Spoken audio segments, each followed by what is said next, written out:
jacaylku saf yahay sunta lala ilmeeyo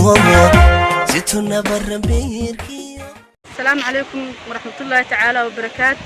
waxaan ku suganahay maanta magaalada Baydhabo Janaay qaasatan duleedka magaalada Baydhabo halka loo yaqaano Garbada Baydhabo. runtii Garbada Baydhabo waa meel aad iyo aad u qurux badan loo soo daabasho tago loo soo dalxiis tago. sometimes magaalada macnaha qofkii damaashaad iyo hawo inuu ku qaato neeca wuxuu iman karaa duleedka faan u qurux badan magaaladan quruxda badan. waxaan ku soo dhaweynaynaa magaaladan gudoomiyaha ururka haweenka gobolka Shabeellada Hoose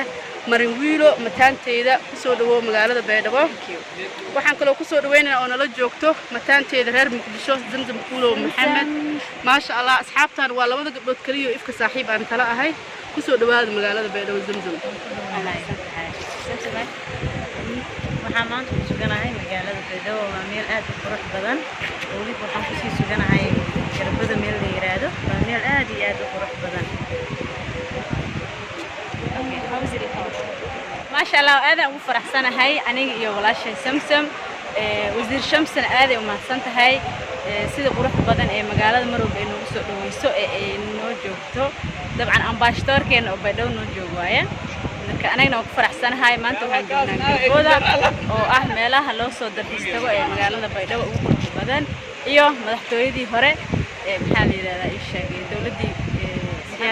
دولتي سياد برين استي وعبد الله يوسف ودقنا وكل شقين جري من عند جوابات تاريخ اللي هواية ما شاء الله مقالة بيدو هيك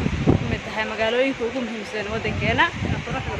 وقروح البدن وقيرات كان إلهي كم من استي وزير شمس وما سمت هاي سيد قروح بدن نوصل بس مقالة أنا أمباشتور كانت حين مكون شيء ومقالة نوجوجو أنا ولا شيء سمسم وفرحسن هاي معلومة عن كل جوجنا أدين محقور جينا جو يشرف يكرم